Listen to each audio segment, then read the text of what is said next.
መልካም አድማጮቻችንና ተመልካቾቻችን ተመልሰናል።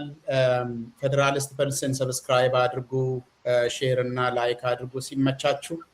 አሁን በትግራይ የተፈጠረውን አዲስ ሁኔታ ማለት የአሮጌ አዲስ የተፈጠረውን ሁኔታ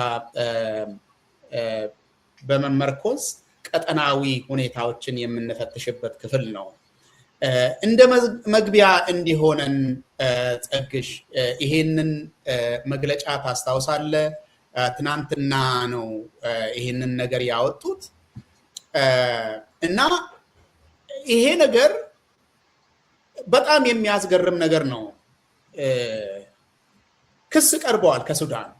የቀረበው ክስ ከዚህ በፊት እንደምናስታውሰው ባለፉት ወራት ውስጥ ከቤኒሻንጉል ጉሙዝ ወጥቶ ከዛ እየተነሳ የሚያጠቃኝ ሰራዊት አለ፣ ድሮን አለ የሚል ነው።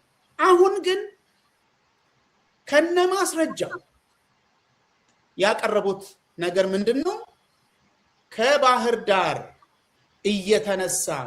እየተነሳ ድሮን የካርቱምን አውሮፕላን ማረፊያ ደብድቧል የሚል ቀጥተኛ የሆነ በማስረጃ የተደገፈ ክስ ነው ሱዳን ያቀረበው እና በዛ ላይ አሜሪካ ጭምር ግብፅም እነ ሳውዲ አረቢያ ሳይቀሩ ድጋፋቸውን የገለጹበት የሱዳን ሉዓላዊነት መነካት የለበትም የሚል መልስ ተሰጥቷል እና ሱዳን ያቀረበው ክስ ይሄንን ነው። እኔን ያስገረመኝ ከውጭ ጉዳይ የተሰጠው መልስ ይሄ ደብዳቤ ማለት መልስ ሲሰጡ ያነሳቸው ነጥቦች ነው የሚገርመው።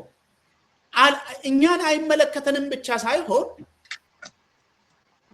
ሱዳን የህወሓት ተቀጣሪዎችን ትጠቀማለች፣ ከትግራይ ጋር ግንኙነት አላት ብለው ነው ክስ የደረደሩት። ከባህር ዳር የተነሳ አውሮፕላን ወይ ደግሞ ድሮን የካርቱምን አውሮፕላን ማረፊያ አልደበደበም፣ አንድ ነገር ነው። ውሸትም ቢሆን ያንን መከላከል አንድ ነገር ነው። ከዚያ አልፎ ከዚህ በፊት ያልተናገሩትን ነገር ከዚህ በፊት ችግር ነው ብለው ያላመጡትን ነገር አሁን ችግር አድርገው አምጥተዋል። የህወሓት ሰራዊትን ትጠቀማለህ፣ ከትግራይ ጋር ግንኙነት አለ የሚል መልስ ነው የሰጡት። እስኪ እንደ መግቢያ እንዲሆነን ነው እና በሱዳን እንጀምር። እስኪ ምንድነው እየተካሄደ ያለው? ዘንድ መልካም። ሱዳን እንግዲህ በሱዳን ውስጥ ኢትዮጵያ እጇን ማስገባት ከጀመረች ቆይታለች። አብዛኛው በዩናይትድ አረብ ኤሚሬትስ እየታገዘ ነው።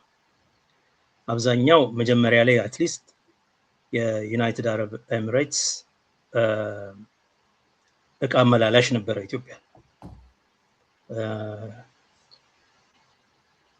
መሳሪያ እና ገንዘብ ሲሰጣቸው ምንድነው የፈጥኖ ደራሽ ኃይል ማለት ነው፣ የሱዳን ፈጥኖ ደራሽ የራፒድ ሰፖርት ፎርስስ የሚባለው ኃይል በኢትዮጵያ በኩል ነበር ከዩናይትድ አረብ ኤሚሬትስ የሚመጣውን የመሳሪያና የትጥቅና የተለያዩ ነገሮች ድጋፍ የሚያገኘው። ስለዚህ በዛ ምክንያት በሱዳን ጦርነት ውስጥ እጇ ገብቶ ነበረ ቀደም ብሎ ጀምሮ። አሁን ከትግራይ ያለው ሁኔታ እየተለወጠ በትግራይ ህገ መንግስታዊው መንግስት ወደ ቦታው ከተመለሰ የሱዳን ሁኔታ እንዴት ነው የሚሆነው ያልከኝ እንደሆነ አሁን አብይ የጀመረው ነገር ማለት ነው፣ የውጭ ጉዳይ ሚኒስቴር ያወጣው መግለጫ አንደኛ ነገር ይሄም የቆየ ነው በነገራችን ላይ ከቤኒሻንጉል ጉሙዝ ከባህር ዳር የሚለው አሁን ገሃድ ወጥቶ ታየ እንጂ ትልቅ ማሰልጠኛ ተቋም በቤኒሻንጉል ጉሙዝ ክልል ውስጥ አቋቁመው የአርኤስኤፍ ማሰልጠኛ ተቋም እንዳለ የታወቀ ነው። ይሄን ዓለም ሁሉ የመሰከረው ነው። ብዙ መሳሪያ ወደዛ ሌት ተቀን እየተጫነ ሲሄድ ብዙ ሰው ያየው ነው። ዴፖና ትልቅ ማሰልጠኛ ተቋም እሱ ብቻ አይደለም የኢትዮጵያ የማሰልጠኛ የወታደራዊ ማሰልጠኛ ተቋማት እንደ ዴሳ ያለው ለምሳሌ የሱዳን የፈጥኖ ድራሽ ኃይሎች ይለማመዱበታል፣ ይታከሙበታል፣ ይሰለጥኑበት ነበር። አሁንም እያደረጉ ነው። እሱ ብቻ አይደለም አሁን ደግሞ ትልቅ የሕክምና ማዕከል ለኬሜቲ በኢትዮጵያ በአዲስ አበባ አካባቢ ትልቅ የሕክምና የጦር ሕክምና ማዕከል ተሰርቶ አገልግሎት መስጠት ጀመረ የሚል ዛሬ ዜና ላይ የነበረ ዜና ይቻላል። ናው ይሄ ምን ገሃድ የሆነ ነገር ነው። አሁን ለየት የሚያደርገው የእብሪታቸው ብዛት ማለት ነው። ከባህር ዳር የተነሳ የተተኮሰ ድሮን ማለት ነው። ከባህር ዳር የተነሳ ድሮን የዩናይትድ አረብ ኤሚሬትስ ስሪት የሆነ አይ ቲንክ አንደኛውም የእስራኤል ስሪት የሆነ ድሮን በሱዳን የአየር ማረፊያ እና የመሰረተ ልማት አውታሮች ላይ ጥቃት አድርሷል። ይሄ ደግሞ በማስረጃ የተረጋገጠ ነው። ይሄንን አሁን ከመግባታችን በፊት ራሱ ለዩናይትድ ለተባበሩት መንግስታት የጸጥታው ምክር ቤት አቀርባለሁ በማስረጃ እያለች ነው ሱዳን። ይሄ ብቻ አይደለም፣ አንተም እንዳልከው በሙሉ የገልፍ አገሮች ኩዌት፣ ዩናይትድ አረብ ኤሚሬትስ፣ ሳውዲ፣ ግብጽ እነዚህ በሙሉ የሱዳን ሉዓላዊነት መከበር አለበት፣ ይሄ ትክክል አይደለም ብለዋል። ለየት የሚያለውና የገረመኝ ነገር ዩኤኢ የለበትም ነው ያለችው። ዩኤኢ የለበትም ነው የምትለው ዩኤኢ። ኦኬ እኔ የለሁበትም ነው ልክ እኔን አጠይቁኝ ነው እንጂ ስለዚህ ሉዓላዊነትን አከብራለሁ ምናምን የሚል ነገር ነው። ብቻ እነዚህ ሀገሮች የአውሮፓ ህብረትን ጨምሮ የተባበሩት መንግስታትም የሱዳን ሉዓላዊ አሜሪካም ጭምር የሱዳን ሉዓላዊ ግዛት መጠበቅ አለበት፣ ሶቨሬንቲ መከበር አለበት፣ ይሄ ትክክል አይደለም የሚል የማውገዝ እንቅስቃሴ ተጀምሯል ማለት ነው። ናው ቀጠናዊው ኮንቴክስት እንግዲህ አንደኛው የሱዳን ሁኔታ ነው። አሁን የሱዳን ሁኔታ በጣም አደገኛ የሚያደርገው ትግራይን በሱዳን ጦርነት ውስጥ ኢምፕሊኬት እያደረገው ከአልብርሃን ጋር ይተባበራሉ። ለዚህ ነው ኤርፖርቱን የመታሁት ነው እያሉ ያሉት። አልካዱ፣ አላስተባበሉ፣ አልተከራከሩ። የእናንተ ሰራዊት የትግራይ ሰራዊት የእናንተ እጅ ሆኗል፣ እናንተ ትጠቀሙታላችሁ። ኦኬ ስለዚህ መምታቴ ትክክል ነው የሚል አነጋገር ማለት ነው። ናው ቀጥሎ ምንድነው የሚመጣው? ትግራይና ሱዳን የሚደጋገፉ ናቸው። እኔና ሄሜቲ ምንደጋገፍ ነን። ስለዚህ በትግራይና በኢትዮጵያ መካከል የሚደረገው ጦርነት ዓለም አቀፋዊ ይዘት ይይዛል ማለት ነው። በሱዳንና በኢትዮጵያ መካከል የሚደረግ ጦርነት ይሄ ደግሞ ሄዶ መጨረሻ ላይ በማን እጅ ነው የሚወድቀው? በደጋፊዎቻቸው መካከል የሚደረግ ጦርነት የጂኦፖለቲካል ጦርነት ውስጥ ይገባል ማለት ነው። ለማን ይመጣሉ? ከኢትዮጵያ ጀርባ ዩናይትድ የተባበሩት የአረብ መንግስታት ኤሚሬት፣ በሱዳን ከሱዳን ጀርባ እነ ግብጽ፣ ፕሮባብሊ እነ ሳውዲ እና እነ ኤሚሬት ማነው እንደ እስራኤልም ጭምር ሊኖር ይችላል። ሰው ይሄ አንደኛው የኢትዮጵያን ሁኔታ አሁን እስካሁንም ድረስ ስንል የነበረው ነገር ማለት ነው። ይሄ እዚህ መንግስት ቁመና ጦረኛ ከመሆኑ የተነሳ ከደይዋን ጀምሮ የሀገር ውስጥንና የዓለም አቀፍ ጦርነት የድንበር ዘለል ጦርነትን አንድ አድርጎ ቀላቅሎ መሄዱ ነው። ትግራይ ላይ ለመዝመት ኤርትራን ወስዶ ማለት ነው።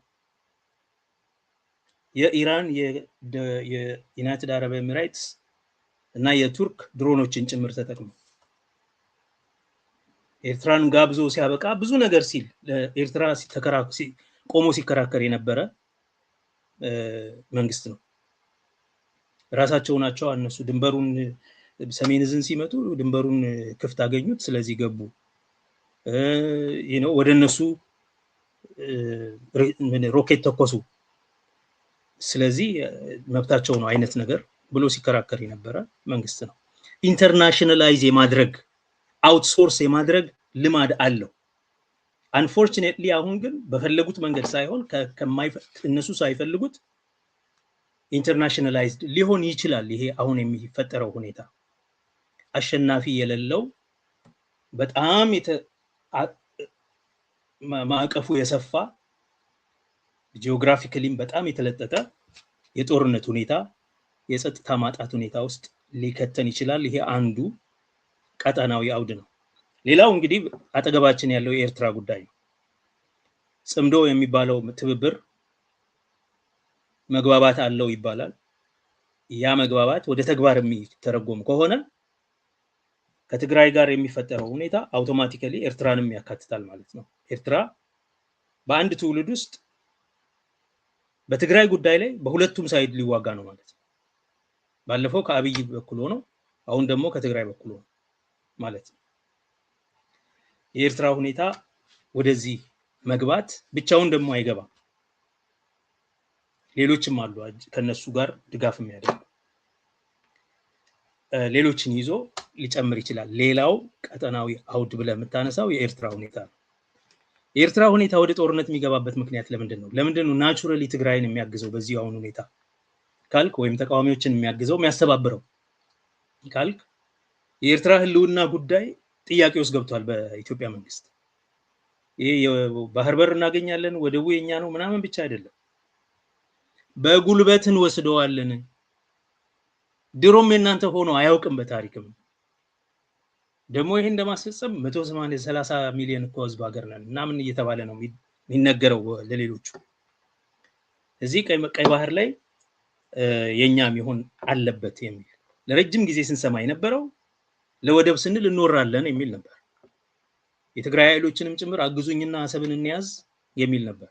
አሁንም እነሱን በዋናነት ተሰላፊ አድርጎ እነ ጀነራል ጻድቃንን ነው እንደ አፈቀላጤ እነሱ በዚህ ጉዳይ ላይ እንዲናገሩ የሚያስደርገው። የአሰብ ጉዳይ ለኤርትራ ካሁን በኋላ የህልውና ጉዳይ ነው። ያ መሬት መወሰዱ ሶቨሬንቲውን ኮምፕሮማይዝ ያደርጋል ብቻ ሳይሆን ያ መንግስት ታውቃለህ፣ የኤርትራ መንግስት በዲሞክራሲ ይሁንታ አግኝቶ አይደለም ስልጣን ይዞ ያለው። ጦርነትን ተዋግቶ ማሸነፉ የግድ በቃ መግዛት አለብኝ ብሎ የኖረ ነው። ጦርነት ማለት የነጻነት ጦርነቱን የመራ በመሆኑ ከዛም በኋላ የመጡ ብዙ ጥቃቶችን ወይም ራሱ የጀመራቸውን ጦርነቶች ሳይጠፋ ሰርቫይቭ በማድረጉ ይሄ ብቻ ነው ማለት የሶርስ ኦፍ ሌጂቲመሲው የሚሊተሪ ኮምፒተንሱ። አሁን እሱ ጨቅላው የሚለው አብይ አሰብ ላይ ያነጣጠረ ወረራ ካደረገ በአሰብ ላይ ብቻ አያበቃም ነገሩ። በመሰረቱ የዛ መንግስት ስርዓት ይቀጥላል አይቀጥልም ነፃ ሀገር ሆኖ የሚለው በኢትዮጵያ በኩል የሚሰነዘሩ የፕሮፓጋንዳ ስራዎች ደግሞ የምታየው ከሆነ በቃ ኤርትራንም እንቆጣጠራለን ነው። ኤርትራ ውስጥ ከዲሞክራሲ እጦት ከሰብአዊ መብት መነፈግ የተነሳ ያሉ ዲስአፌክሽኖችን በሙሉ ደግሞ ለዛች በአንድ ወር ለተከፈተች ጊዜ የነበረውን የኤርትራ ህዝብ የመተንፈሻ መንገድ አድርጎ ማየቱ ኢትዮጵያ አይደለ አገራቸው ታፍነው ስለኖሩ ማለት ነው። ያንንም ጭምር ኤክስፕሎይት በማድረግ የኤርትራን ህልውና በማያዳግም ሁኔታ ምክንያቱም ተቃዋሚዎችን ያደራጃል ምን ይላል አብይ በማያዳግም ሊያፋልሰው ይችላል። ምናልባትም ፓፔት በራሳቸው አምሳሌ የተሰራ አስቀምጠው በፈቃደኝነት አሰብን ሰተናል። ኃይለ ሥላሴም እንደሱ ነበር ያሉት። ምክር ቤቱ በፈቃደኝነት ራሱን አፍርሶ ከፌዴሬሽን የሚባል ነገር ይቅርብኝ ብሏል ነበር ድሮ ያሉት። እንደዛ ብለው ነው አኔክስ ያደረጉት የኤርትራን ፌዴሬሽንን አፍርሰው ያካተቱት ማለት ነው። አሁንም ደግሞ እንደዛ አይነት ፖፔት መንግስት አስቀምጠው በቃ አሰብ የኛ አይደለም ብለናል የሚል መንግስት አስቀምጠው በዛ መንገድ ለመሄድ ይፈልጋሉ። ለኤርትራ ኦልሞስት የህልውና ጉዳይ ነው አሁን ይሄ ጉዳይ። ስለዚህ ከማንኛውም ጠላት ከአብይ ጠላት ጋር ለመቆም ዝግጁ ነው። አሰብስፎ ነው የሚጠብቀው። ደጋፊ የሚባል ነገር አብይን የሚቃወም እሱን የሚደግፍ ማንኛውንም ኃይል ለመደገፍ ጥረት ያደርጋል። የኤርትራ እጅ ረጅም ነው በኢትዮጵያ ላይ ኢኮኖሚያዊ ጥቅምም አለው። ዝም ብሎ ኢኖሰንት ደጋፊ የራሱን ድንበር ለማስጠበቅ ወደቡን ለማስጠበቅ ብቻ ብሎ ባላንጣነቱን ብቻ አይደለም። የኢኮኖሚ ጥቅም አለው በኢትዮጵያ ውስጥ። አብይም የትግራይ ኃይሎችን ለመምታት ከነሱ የወረሰውን ንብረት በሙሉ ለኤርትራውያን ሲያከፋፍል ነበር በወቅቱ። ለኤርትራ የደህንነት ኃይሎች ኢትዮጵያ ውስጥ ለሚኖሩ ለገቡ ያኔ ለፈሰሱ የድሮ ንብረታቸውን በማስመለስ ስም ጭምር ማለት ነው። እና ያ ነገር ደግሞ ቀርቷል። አሁን በቅርብ ጊዜ ከኤርትራ ጋር መግባባት ሲፈጠር በሙሉ ያንን ዘግቶባቸዋል፣ ወርሶባቸዋል፣ አባሯቸዋል፣ አስሯቸዋል። ይሄ ብዙ የማይነገረው ፓርት ነው። ስለዚህ ኤርትራ የኢኮኖሚ ጥቅምም አላት። በዘላቂነትም ጭምር ማለት ነው። አብዛኛው የኢኮኖሚ ጥቅም ደግሞ በኦሮሚያ ነው ያለው። ያ ኢንተረስትም አለው። ዝም ብሎ ኢኖሰንት የሆነ የጠላት ወዳጅ ነው በሚል ብቻ አይደለም። የራሷ ዳይሬክት የሆነ ጥቅም በዛ ሀገር ውስጥ አላት። ይሄ በጣም አደገኛ ነው ለኢትዮጵያ በሙሉ ማለት ነው። በጣም አደገኛ አመጣጥ ነው የሚሆነው።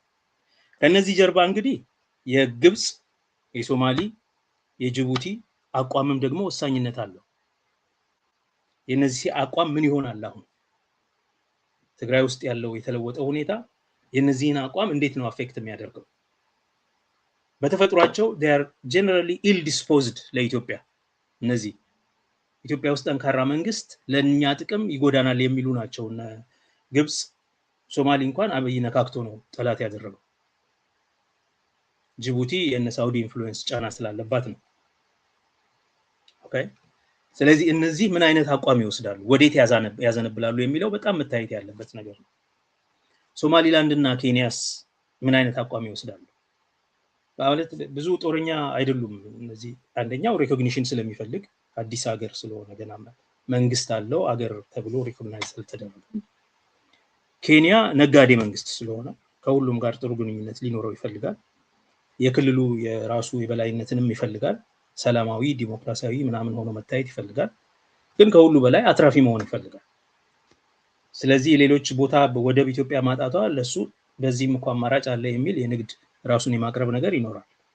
ነገር ግን የአብይ አህመድ ዲፕሎማሲ በጣም በብዙ መንገድ ነገሮችን ያበለሻሸ ከመሆኑ አንፃር እነ ኬንያም ጥሩ ወዳጅ አይደሉም። በገንዘብ ነው የያዛቸው፣ በሙስና የተለያዩ ኮንሴሽኖችን የተለያዩ የንግድ ተቋማትን ለነሱ በመፍቀድ ነው አብይ የነሩቶንና የከሩቶ በፊት የነበረውን ሰውዬ በእጁ ያስገባው ማለት ነው። በገንዘብ ነው ሊትራሊ መሪዎቹን ሼር ይሰጣቸዋል። ሳፋሪኮም ምናምን እነዚህ እንደዚህ አይነት ነገር የነዚህም አቋም በወጉ መታየት አለበት ማለት ነው። ሌላው መታየት ያለበት አውድ እንግዲህ ቀጠና ሁኔታ ስንመለከት የተባበሩት አረብ ኤሚሬትስ ነው በዋናነት። በጣም ብሩታል ኃይል ነው። የዘር ማጥፋት ወንጀሎች ላይ በመሳተፍ አሁን ልምድ እያካበተ ያለ ኃይል ነው የመሐመድ ቢን ዛይድ መንግስት ማለት ነው። በትግራይ ያሳይቷል፣ ይሄንን በየመን ተሳትፏል። በሱዳን እየደረሰ ያለውን እየተካሄደ ያለውን የዘር ማጥፋት ወንጀል ፍጅት በደንብ እጁ አለበት ሙሉ በሙሉ ማለት ነው። እና በጣም ጨካኝ የሆነ ቡድን ስለሆነ ወደኋላ የሚል አይደለም። አሁን ለኛ መታሰብ ያለበት አብይ ለሚፈጥራቸው ጦርነቶች የውስጥም ሆነ የውጭ የመሐመድ ቢን ዛይድ ድጋፍ እስከምን ድረስ ይቀጥላል፣ እስከምን ድረስ የአብይ ደጋፊ ሆኖ ይቆያል የሚለው መታሰብ ያለበት ነገር ነው። ነገር ግን ትልቁ የአብይ ምርኩዝ ትልቁ ድጋፍ የመሐመድ ቢን ዛይድ መንግስት ገንዘብና መሳሪያ ነው። ነገር ግን አሁን ያለው ሁኔታ ስለ ዩናይትድ አረብ ኤሚሬትስ ስናስብ አንደኛ አሁን በአሜሪካና በእስራኤል የታወጀው በኢራን ላይ ያለው ጦርነትና የዚህ ሰርጥ መዘጋት ጉዳይ ብዙ አቅማቸውን አዳክሞታል። ጦርነቱ ብዙ ደብድቧቸዋል፣ ብዙ አክስሯቸዋል ብቻ ሳይሆን ንግድ እንዳይካሄድ ደግሞ በሰርጡ ከታነቁ ሀገሮች መካከል አንዱ ነው። ኦኬ።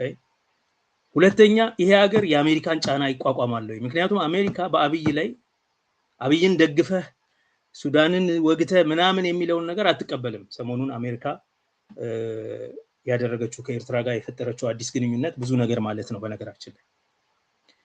አሜሪካ ታይ ካለቻት ዩናይትድ አረብ ኤሚሬትስ አንድ እርምጃ አትራመድም። በነገራችን ላይ የአብይን እና ህወሓትን ወደ ድርድር ወደ ፕሪቶሪያ ለማምራት እንዲችሉ ለማድረግ ለረጅም ጊዜ የተባበሩት አረብ ኤሚሬትስ ተሳትፎ አደገኛ ነው፣ ድሮን እየሰጠ ህዝብ እያስፈጀ ነው የሚለውን ነገር አሜሪካ ቸል ብላው ነበር። ከዛ አቁሚ ያሏት ነገሩ ግልጽ እየሆነ ሲሄድ ማለት ነው። እሷ ስታቆም የትግራይ ኃይሎች ሙሉ የበላይነታቸውን አሳይተው ነበር፣ ድሮኑ ሲቆም ማለት ነው። በኋላ ወደ ድርድር እንዲመጡ ሲፈለግ ግን ቀጥይ ያሏት። እነሱ በጣም ብዙ ድሮን በሰጡ ጊዜ እና ብዙ ጥቃት በትግራይ ኃይሎች ላይ ሲደርስ እና በብቻቸውን ሊቋቋሙት የማይችሉት እንደሆነ በተለይ ነዳጅ እጥረት ሲመጣባቸው ያኔ ኦኬ ለምን እንደራደር እንሞክር አዲስ መንገድ ወደሚል ሄደዋል። ሶ ቤሲካሊ በአሜሪካ የምትዘወር ነች ማለት ነው።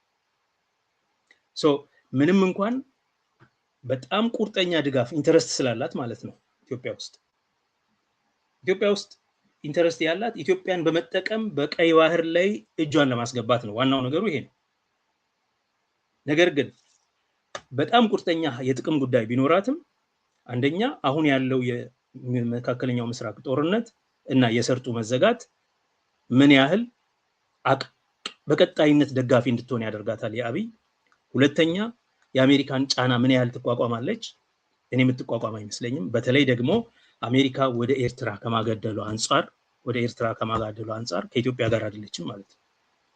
ምንም ቢሆን በተለይ አሁን የመካከለኛው ምስራቅ የሆርሙዝ ሰርጥ ከተዘጋ ብቸኛው የንግድ ማዕከል የቀይ ባህር ነው። ኤርትራ የቀይ ባህር ሀገር ነች። ሬድ ሲ ካንትሪ ነው። እሺ አሁን ያለው የግንኙነት ይሄ አዲስ የእርዳታ ግንኙነት መጀመሩም የሚያሳየው ኦኬ እዛ ያለው ነገር አደገኛ ነው። በዚህ የመኖቹ ባበል መንደብን ሊዘጉ ይችላሉ። ቀይ ባህር ያለችን በር መዘጋት ስለሌለባት የቀይ ባህር ሀገሮችን ጠጋ ብዬ ማየት አለብኝ የሚል ይመስለኛል። ዝም ብሎ አይደለም የትራምፕ መንግስት ወደ ኤርትራ ዘሎ መሄደው።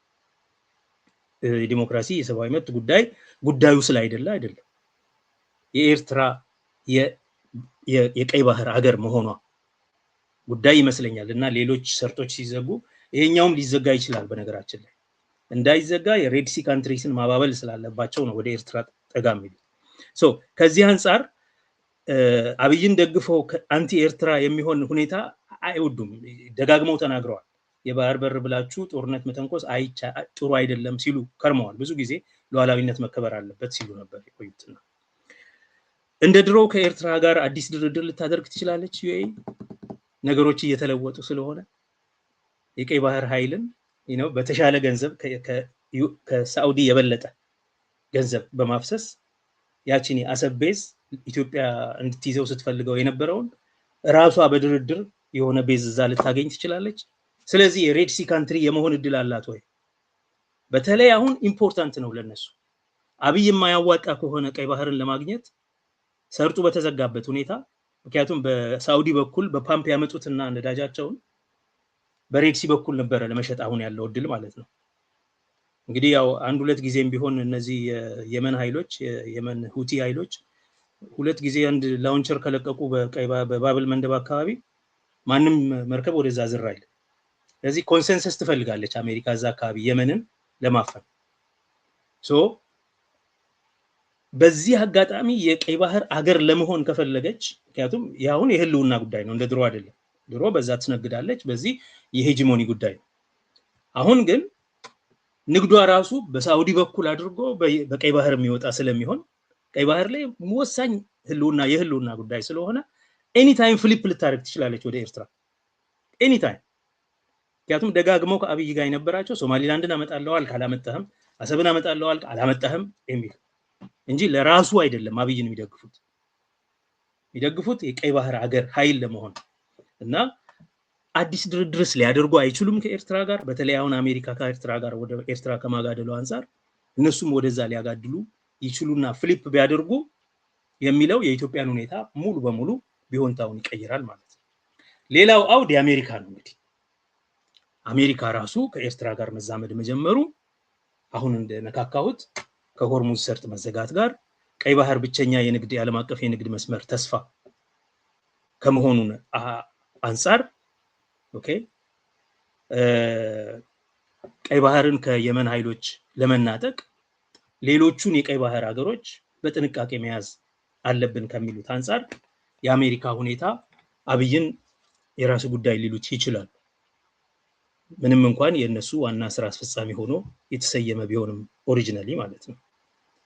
በተደጋጋሚ ዲስአፖይንት ስላደረጋቸው አሁን ወደ ሌላ ሊዞሩ ይችላሉ። እነዚህ አውዶች ተጨማምረው የአብይ መንግስት ከመቼውም ጊዜ በላይ ፕሪኬሪየስ የሆነ ቦታም ላይ ነው። ግን ደግሞ በጣም ኦፖርቹኒስት መንግስት ስለሆነ በየትኛውም ጊዜ ወደ የትኛውም በኩል ሁኔታውን እያነበበ ሊገለበጥ ይችላል። ይሄንን መርሳት የለብንም። በእነዚህም ሁኔታ ውስጥ ደግሞ ሌሎች አማራጮችን ይፈልጋል። ለምሳሌ የመሳሪያ ግዢው አሁን ከአዘርባይጃን ከቤላሩስ እና ከመሳሰሉት የምዕራብ ሀገሮች ከተጠየፏቸው ማዕቀብ ከጣሉባቸው ሀገሮች ጋር ስለሆነ ከነዚህም እያገኘ ከቻይና ጋር ብዙ የስትራቴጂክ ሳይሆን የጥቅም ነው፣ ገንዘብ ነው፣ ብድር ነው። ብድሩ ግን አሁን ኦልሬዲ ሰርቪስ ያልተደረገ ብዙ ብድር አላት ቻይና በነገራችን ላይ ከመለስ ጊዜ ጀምሮ። አሁን አብይ መጀመሪያ ስልጣን ሲይዝ ከነበረከት ጋር በረከት ያናገረኝ ያለው ማለት ነው። ለኔ በግሉ የነገረኝ በረከት አብይ ያናገረው አንዱ ነገር የቻይናን ዴት ሪስትራክቸሪንግ ታግዘኛለህ ስለዚህ ብሎ ወደ ራሱ ለማቅረብ ይሞክር ነበር። ከተወሰነ ጊዜ በኋላ አሰረው። ስዩምንም እንደዛ ነበር አማካሪ ሲያደርገው ቻይና ስለነበረ ስዩም የቻይናን የዴት ሪስትራክቸሪንግ ጉዳይ ምክንያቱም ብድሩ ከመለስ ጊዜ ጀምሮ ያለው በጣም ብዙ ቦታ ስለደረሰ ማለት ነው። እንደ አይኤምኤፍ ስለማያዋክብ ነው እንጂ ቻይና ዝም ብሎ ሬቱን እየጠበቀ ያለ ብድር ያለ ገንዘብ ምንም ነገር አይሰጥም። ከነዚህ ጨለማ ለማንም መሸጥ ከማይችሉ ሀገሮች ነው እየተገዛዛ ያለው ማለት ነው። በዛ መንገድ በምን ካሽ ከፍላቸዋል? እነሱ በማዕቀብ የደቀቁ ሀገሮች ናቸው። ዶላር የሚያገኙበት መንገድ ነው ይፈልጉት። እሱ ደግሞ ዶላር ይዞ ነው እዛ መሄደው። እዛ ለመሄድ ግን ሌላ ቦታ ዶላር ማምጣት አለበት እና በዚህ መንገድ ኦፖርቹኒስት በሆነ አካሄድ ህልውናውን ለማስቀጠል የተለያየ ነገሮች ሊያደርግ ይችላል። በብዙ መንገድ ሲታይ ቀጣናዊውም አገራዊውም ሁኔታ አሁን ባለው ሁኔታ የአብይ አህመድ መንግስት በጣም ፕሪኬሪየስ እና አደገኛ ሁኔታ ውስጥ እንዲገባ የሚያደርግ ነው። ደግሞም እሱም እንደ ሁልጊዜው ኦፖርቹኒስት ስለሆነ የተለያዩ አማራጮችን በተፋጠነ ሁኔታ ለማየት የሚችልበት ሁኔታ ነው። ስለዚህ ሁሉም የፖለቲካ ኃይሎች በንቃት ሊያዩት የሚገባ ሊከታተሉት የሚገባ ነገር ነው ማለት ነው፣ የትግራይ ኃይሎችን ጨምሮ። መልካም። አሁን ካቆምክበት ቦታ ነው የምነሳው ጸግሽ። ምክንያቱም ቅድም ያነሳናቸው ሴናሪዮስ ወይ ደግሞ ቢሆንታዎች አብይን ምን ጸጥ አሰኘው ቢባል አሁን አንተ ቀይ ባህርን በሁለቱም ወገን እየዞርክ የፈተሽካቸው ነገሮች ናቸው እንጂ ባለው አቅም እየዘለለ ሄዶ መምታት፣ ማስፈራራት ራሱን የሚቆጥብ ለሰላም እድል የሚሰጥ ሰውዬ አይደለም። አሁን ያለውን ቀጠናዊ ሁኔታ አይቶ ፈርቶ ራሱን አድቦ ያለበት ሁኔታ ነው ያለው። አሁን አብይን አድብ ያስገዛው አሁን ባለፈው ምክር ቤት ሲሰበሰብ ማክሰኞ ዕለት ትግራይ ላይ ሚግ ልጎ ነበረ።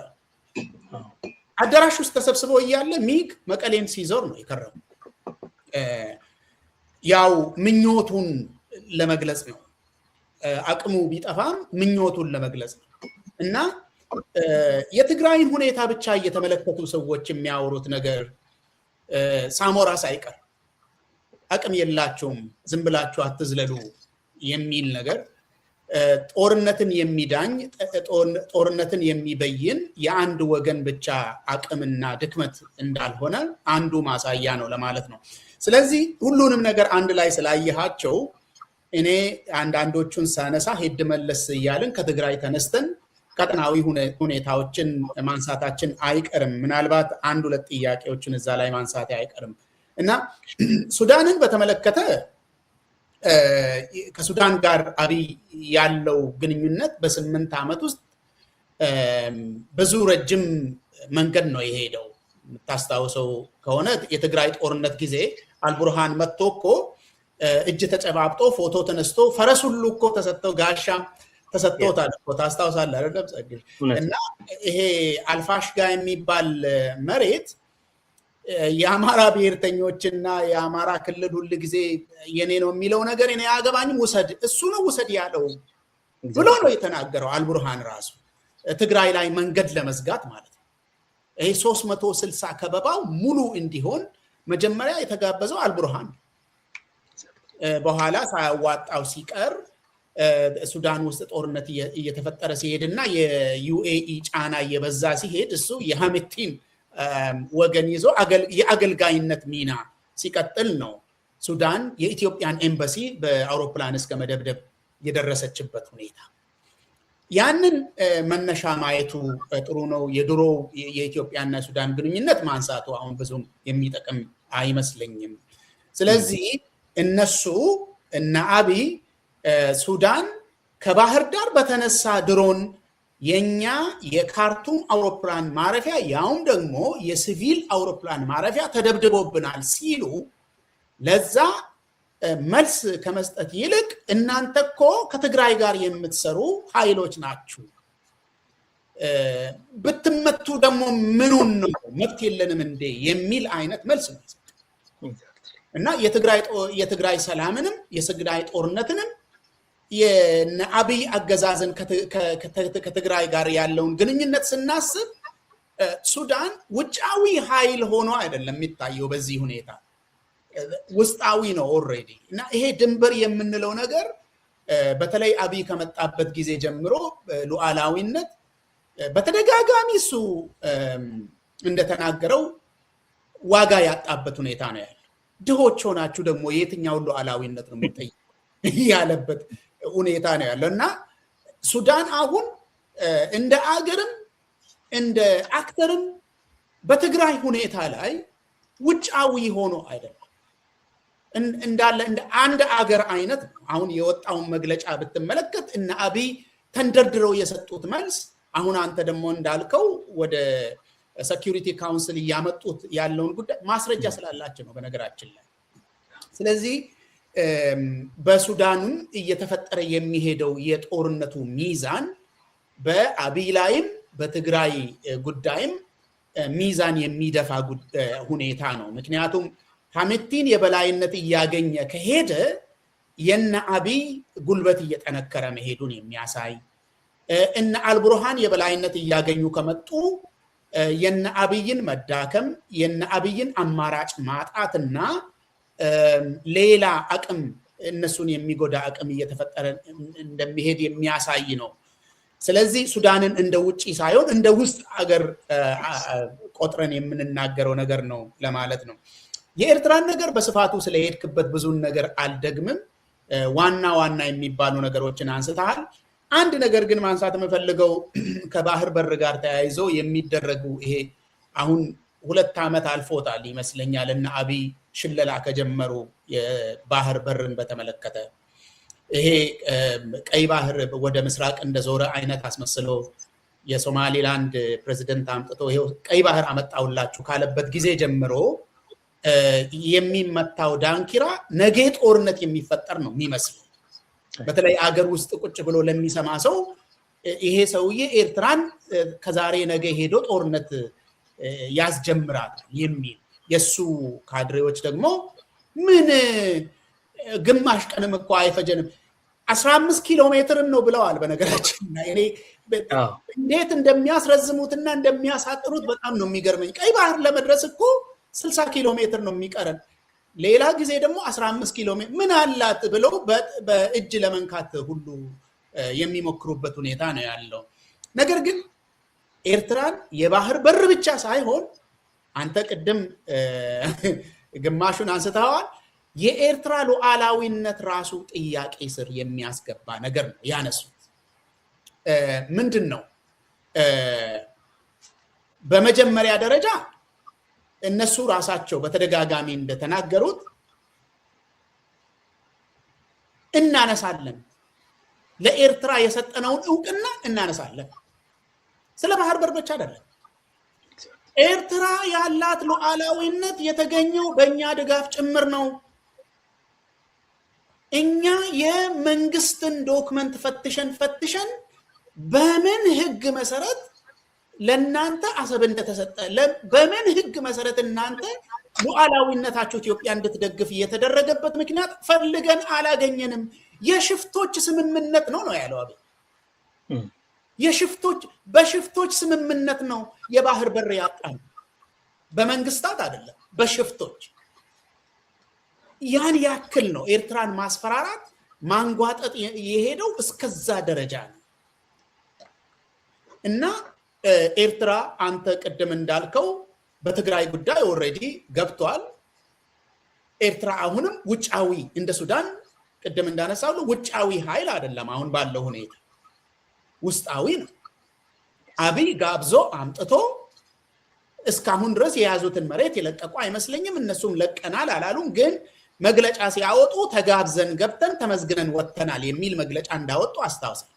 ነገር ግን ኤርትራ በጣም በሚገርም ሁኔታ የኢትዮጵያ አካል ሆና ነው እስካሁን ድረስ እየተጫወተች ያለችው፣ በጠላትነትም በወዳጅነትም። በፊት በጠላትነት ነው የመጡት ትግራይን በመውጋት፣ አሁን ደግሞ ከትግራይ ጋር ጉድኝት ለመፍጠር ዝግጁ ነን። ትግራይ ብቻ አይደለም፣ በኢትዮጵያ ውስጥ በሚንቀሳቀሱ ታጣቂ ኃይሎች ለመርዳት ዝግጁ እንደሆኑ ነው የሚያሳየው። አሁን ባለፈው ሱዳን ውስጥ የተደረገውን የጥምረት የጽምዶ የሚባለውን ስብሰባ አይተህ ይሆናል። አሁን በፊት በሐሜት መልክ ሲካሄድ የነበረው ጽምዶ በካርቱም ውስጥ በስብሰባ ነው የተደረገው። ቪዲዮውን ለቀው የስብሰባውን ቪዲዮ ለቀው እዚህ ፕሮግራም ሰርቼበታለሁ። እንዳውም ይሄንን ካርቱም ውስጥ ሱዳን ነው ካርቱም ነው ካርቱም መሰለኝ ያደረጉት እና ያንን ነገር ስንመለከተው ማለት ነው ትግራይ ያለው ሁኔታ እንዳለ የአገር ጉዳይ ብቻ ሳይሆን ቀጠናዊ ጉዳይ ሆኖ ከዓለም አቀፋዊ ጉዳይ ላይ አሁን አንተ ከጂኦፖለቲካ ከቀይ ባህርና ከሆርሙዝ ወሽመጥ ጂኦፖለቲካ ጋር እንዳያያዝከው የዓለም ጂኦፖለቲካ መመላለሻና ስበት ማዕከል ሆኗል ትግራይ። ሰዎች ቢፈልጉትም ባይፈልጉትም የዓለም ጂኦፖለቲካ ስበት ማዕከል ሆኗል ትግራይ። አሁን እሱ በሻሻ አደረግኩ ብሎ ከፎከረበት ጊዜ ጀምሮ ትግራይ የዓለም ፖለቲካ መመላለሻ ነው የሆነው። መጎዳቱ እንዳለ ሆኖ መጨፍጨፉ፣ መገለሉ፣ ሂዱልን ማለቱ፣ እንደ ለማኝ መታየቱ፣ ህዝብን ማንጓጠጥ፣ ህዝብን መሳደብ እንዳለ ሆኖ ትግራይ እስካሁን ድረስ ለአብይም ራስ ምታት ነው፣ ለአካባቢው ለቀጠናዊ ሁኔታዎችም ሁሉ ጊዜ አጀንዳ ላይ ያለ ክልል ነው። አሁን ደግሞ ዲፋክቶ የሆነ አገር የምናየው ማለት ነው።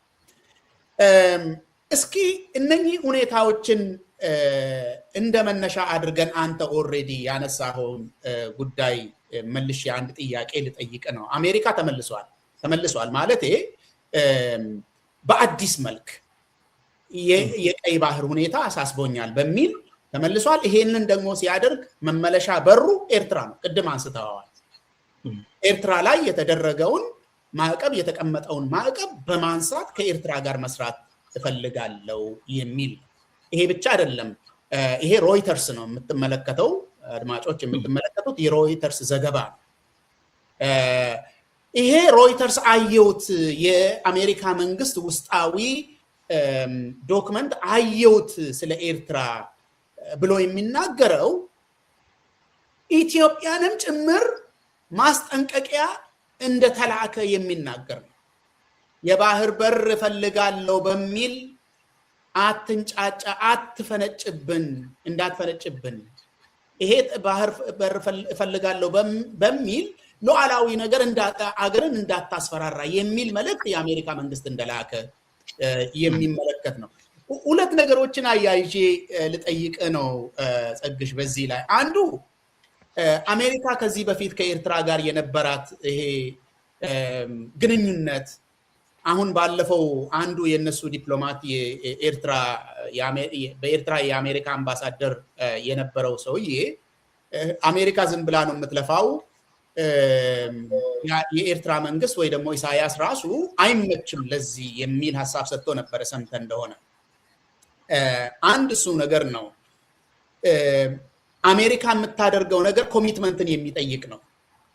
ኤርትራ ዝም ብሎ የሆነ ነገር ተሰጥቷት የምትቀጥል ሳይሆን ኮሚትመንት ትፈልጋለች ኤርትራ። ምክንያቱም ቅድም አንስተዋል የቀይ ባህርን ደህንነት በተመለከተ ዓለም በተለይ የሆርሙዝ ወሽመጥ ከተረበሸበት ጊዜ ጀምሮ እዚህም አሳስቦኛል፣ ሊዘጋብኝ ይችላል በሚል ያንተን ትብብር እፈልጋለሁ ነው እና ይህንን ማዕቀብ ማንሳቱ ዝግጅት እየተደረገ ነው። የገንዘብ ድጋፍም ሌሎች ድጋፍም ሊያደርግ ይችላል የአሜሪካ መንግስት። ግን ከዛም ኮሚትመንት የሚጠይቅ ነገር አለና ያንን ነገር ፕሮስፔክቱን አይተ የሆነ ሀሳብ እንድትሰጠኝ ነው። ግንኙነቱ ምን ይመስላል? ምክንያቱም አንዳንዶች ሲያነሱ ኢሳያስ አሜሪካም ሌሎችም መንግስታት በደንብ ቀርበውት ጉድኝት መፍጠር ሲጀምሩ ይገፋል፣ ሲርቁ ደግሞ ይፎክራል፣ ተጎዳው ይላል የሚል። ስለዚህ ይሄ ፕሮስፔክቱ በእርግጥ በአሜሪካ ያለው የኤርትራ ኤምባሲ ይሄ የጠላቶች ሐሳብ ነው ብሎ ሐሳብ ሰጥቶበታል፣ መግለጫም አውጥቶበታል። እና ይሄ ነገር ባለው ቅድም ባነሳው ጂኦፖለቲካ ምክንያቶች የሚቀየር ይመስላል? ከዚህ በፊት አሁን ይሄ ዲፕሎማት ያነሳው ስሙን አምጣልኝ አምባሳደር የነበረው ኤርትራ ውስጥ የአሜሪካ መንግስት ዝም ብሎ ነው የሚለፋው አያሰራም ኢሳያስ ያለው ማለት ነው። እና ይሄንን ነገር ይለውጠዋል አሁን ያልነው በቀይ ባህር አካባቢ ያለው ችግርና አሜሪካን ጎትቶ ወደ ኤርትራ የመለሰው ነገር የአሜሪካን መንግስት የኤርትራን መንግስት አቋም አስለውጦ ተለሳልሶ ከአሜሪካ ጋር ቀረብ ብሎ እንዲሰራ ያደርገዋል ወይስ ሌላ ነገር ይወልዳል የሚል ነው። በዚያው እንዳይረሳብኝ የትግራይን አመራር አሁን እነ ደብረጽዮን በፕሬዝዳንትነት ተመልሰዋል፣ እንደ ፓርቲ ደግሞ ህወሓት ተመልሰዋል። ከዚህ በፊት እንግዲህ በጦርነቱ ጊዜ የተፈጠሩ ስህተቶችን እናውቃለን ሁላችንም። አሁን ያሉትን ቀጠናዊ ሁኔታዎች ገምግሞ የመጠቀም ለትግራይ ጥቅም ለትግራይ ህዝብ ደህንነት እንዲውል የሚያደርግ ይሄ የአመራር ብቃቱን እንዴት ነው የምትገመግመው? ሁለቱን ነገሮች አንድ ላይ እንድታይልኝ። መልካም፣ በጣም በጣም ግሩም ጥያቄዎች ነው የጠየቀኝ። ያው እንግዲህ አሁን ቀይ ባህር አዲስ ተፈላጊነት ሲኖረው የቀይ ባህር ሀገሮችም በዛው መጠን ተፈላጊነት ይኖራቸዋል። አሁን ያለው ሁኔታ ይሄ የውስጥ ዶክመንት የሚያሳየው የአሜሪካ አቋም ያው እንደ ሁኔታው አስፈላጊነት አሁን በዚህ ጊዜ መቀየሩን ያሳያል። ስለዚህ አሜሪካ ከኤርትራ ጋር መስራት አማራጭ ስላላት ሳይሆን ግዴታዋ ይሆናል ማለት ነው። ከሁሉም የቀይ ባህር ሀገሮች ጋር ተባብሮ የመስራት ጉዳይ አስፈላጊ ይሆናል። በተለይ ደግሞ ከሁቲዎች ጋር ያለው ጠብ በዚህ ጉዳይ ላይ የቀይ ባህር ክፍት እንዲሆን የማድረጉ ነገር የአሜሪካ ብቻ ሳይሆን የእስራኤልም ኢንተረስት ነው። እነዚህ የገልፍ ሀገሮችም ሆርሙዝ የተዘጋባቸው ገልፍ ሀገሮችም ኢንተረስት ነው። ኩዌት፣ ኦማን እንኳን የራሱ ክፍት ነው፣ ሆርሙዝ የራሱ ስለሆነ ፓርት ኩዌት፣ ኳታር፣ ባህሬን፣ ዩናይትድ አረብ ኤሚሬትስ፣ ሳውዲ በዚህ ላይ ስለሚመረኮዙ ያ ከተዘጋ አማራጫቸው ሆርሙዝ ነው የሚሆነው። ማነው ቀይ ባህር ነው የሚሆነው። ቀይ ባህር እንዲሆን በሳውዲ በኩል ፓይፕ አሰርተው ማለት ነው። የቀይ ባህር ደህንነት የነዚህ ገልፍ ሀገሮች ደህንነት ጥቅም ጉዳይ ነው። የእስራኤል ጥቅም ጉዳይ ነው። የግብጾች እና የሌሎቹ ጥቅም ጉዳይ ነው። ግን እነ እስራኤል ደግሞ የሚጠሉት እዛ አካባቢ ያለው ኃይል ማን ነው? ሁቲዎች ናቸው። የየመን ሺያ ኃይሎች የሚያስፈራሩት ከኢራንም ጋር አግዘው ኢራንም እሱን እጠቀማለሁ እያለች ነው። ባቤል መንደብንም እዘጋዋለሁ የምትለው ነገር ስላላት ማለት ነው።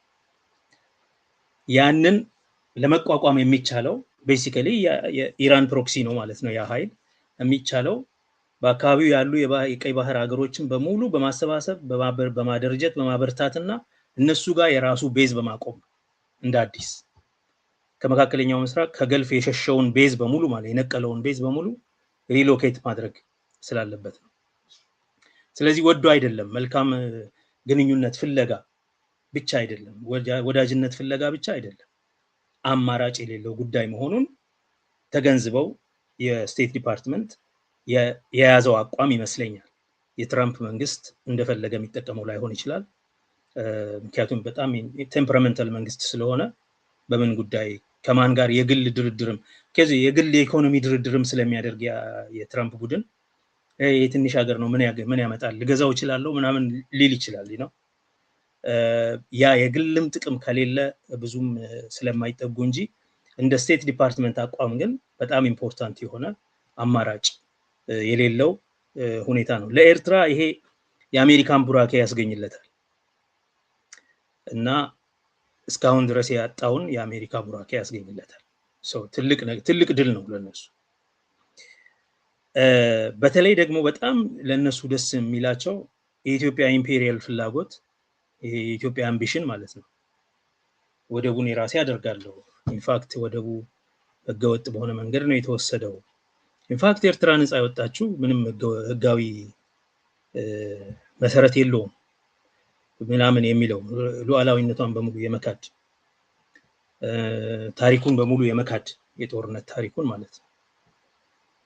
ያ ነገሩን አሁን መለስ እንዲል ሰከን እንዲል ያደርጋል። አንተም እንዳየኸው ኤርትራን መፈለግና የኤርትራ ወዳጅ መሆን ብቻ ሳይሆን እዛ አካባቢ እምቡር የሚለው የኢትዮጵያ መንግስት የአብይ ቡድን ስርዓት አድርግ ሉዓላዊነት ይከበራል እያለው ነው።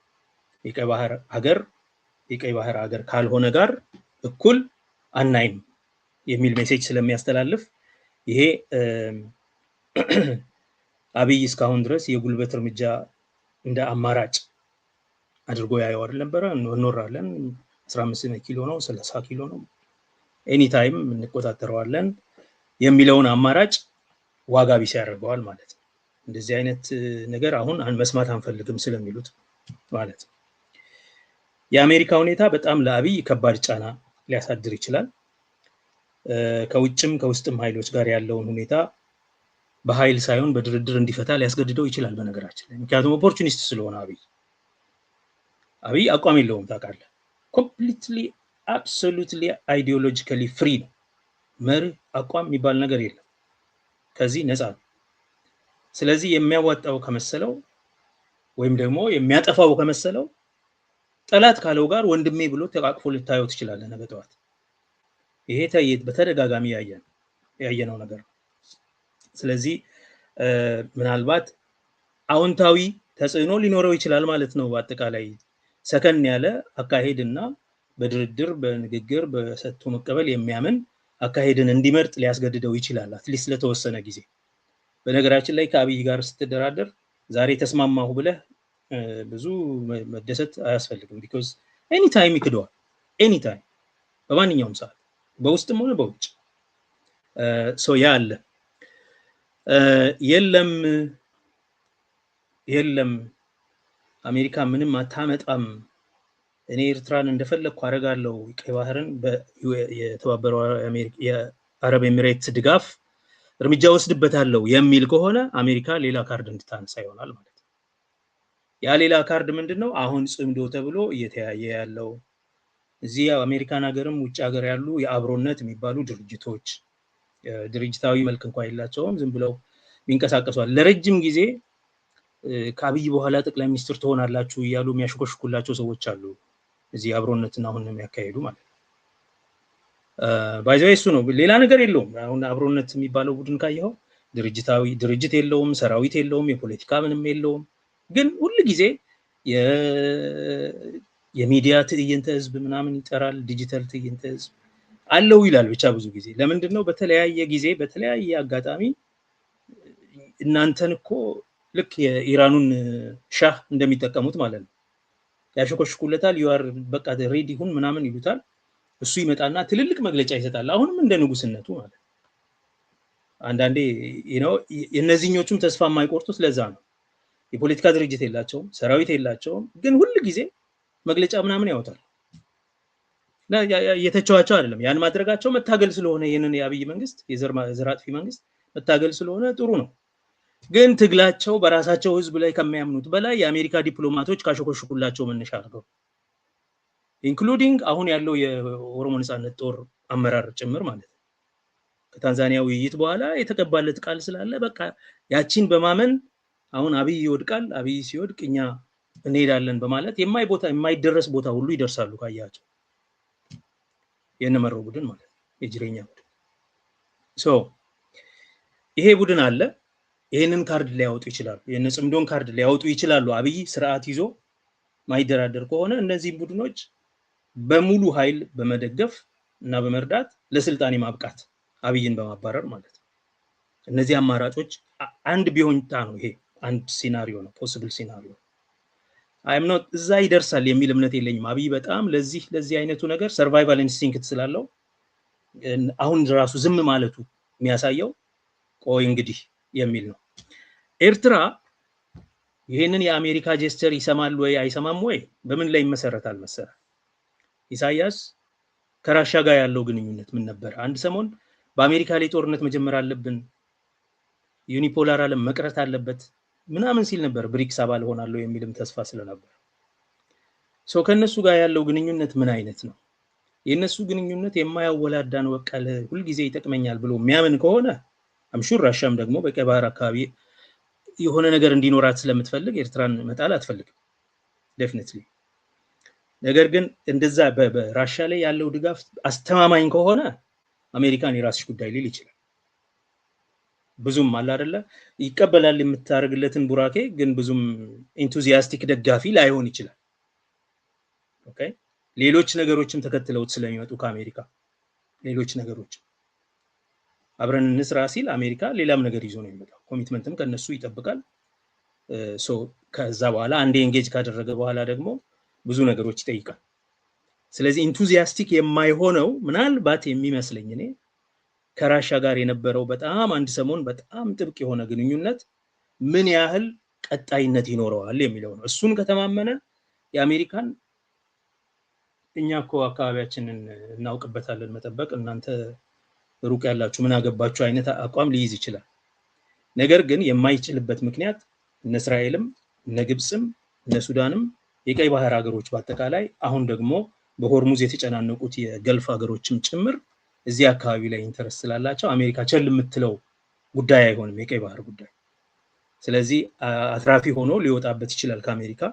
ግን አሜሪካውያንም አንዱ የሚያስቀምጡት ስትሪንግ ከራሻ ጋር ያለውን ግንኙነት ደግሞ እንዲበጣጥስ ይፈልጋሉ። ያ ግንኙነት ምን ይመስላል፣ ምን ላይ የተመሰረተ ነው የሚለውን ማሰብ ያስፈልጋል። ናው ቀደም ሲል እንዳልኩት ቀደም ሲል እንደተጠቀስኩት ግን የነዚህ ሌሎች ካርዶች የሚባሉት ማለት ነው እነ ጽምዶ እና አብሮነት ምናምን ምን ያህል ለአሜሪካ ጥቅም ላይ ሊውሉ ይችላሉ የሚለው ነገር በጣም ኢምፖርታንት ነው። ይሄን ማሰብ ያስፈልጋል። ምክንያቱም አብይ አሁን ባለው ሁኔታ እንደፈለገ እምቡር የሚል ከሆነ ሌሎች ካርዶች በካርድ ነው የሚያስበው ሰውየው። እነዚህም ቁማርተኞች ነን ይሉ ነበር አይደለም ኢትዮጵያ ውስጥ። የባሰ ቁማርተኛ ተነስቷል። ሁሉ ነገር you don't have cards የሚል ነው የዞረ ለቻይናም ለኢራንም ለዩክሬንም እንደዛ ነው የሚለውና ብዙ ካርዶችን ማዘጋጀት የግድ ይሆናል ማለት ነው። በነ ሀመር ጊዜ የተደረጉ ሹክሹክታዎችን በመስማት ነው የኢትዮጵያ ተቃዋሚዎች አንዳንዶቹ አሁንም አንዳንድ ስብስቦች ምናምን ለመፍጠር የሚሞክሩት እየመረጡ ማለት ነው። ትንሽ እሱ ችግር አለው። ሹክሹክታ ያዳመጡ ይሰበሰባሉ፣ ሌሎችን ወደ ዳር ትተው ለመሄድ የሚደረግ እሽቅድምድም አለ። ግን ጥሩ ካርድ ለመሆን ደግሞ እነሱ የበለጠ ይሰራሉ ማለት ነው። ጥሩ ካርድ ለመሆን አዎንታዊም አሉታዊም ተጽዕኖ ሊኖረው ይችላል። ግን የአሜሪካ ጉዳይ እንደዚህ መታየት አለበት ከሁሉም ሳይድ ማለት ነው።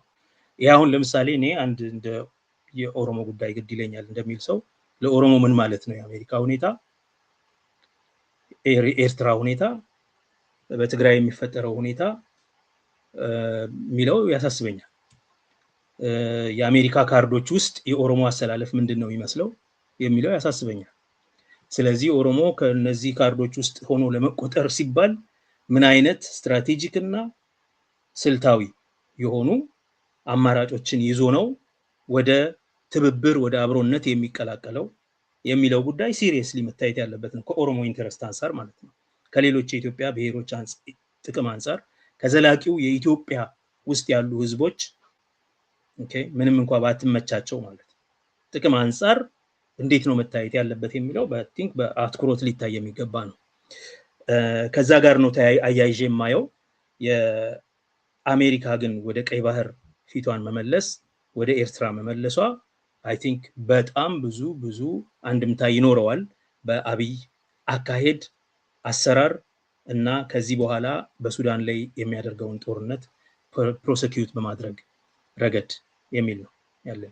በደንብ አልመለስኩትም ግን ያው ከሞላ ጎደል መልካም ጸግሽ የትግራይን አመራር ምልከታህን በዚህ ቀጠናዊና ይሄ ግሎባል የሚመስል የስበት ማዕከል የሆነ ባለበት ሁኔታ ከነ ችግሮቹም ከነ መከራዎቹም የአመራሩ ኮምፒተንስ እንዴት ነው የምታየው? ካለፉት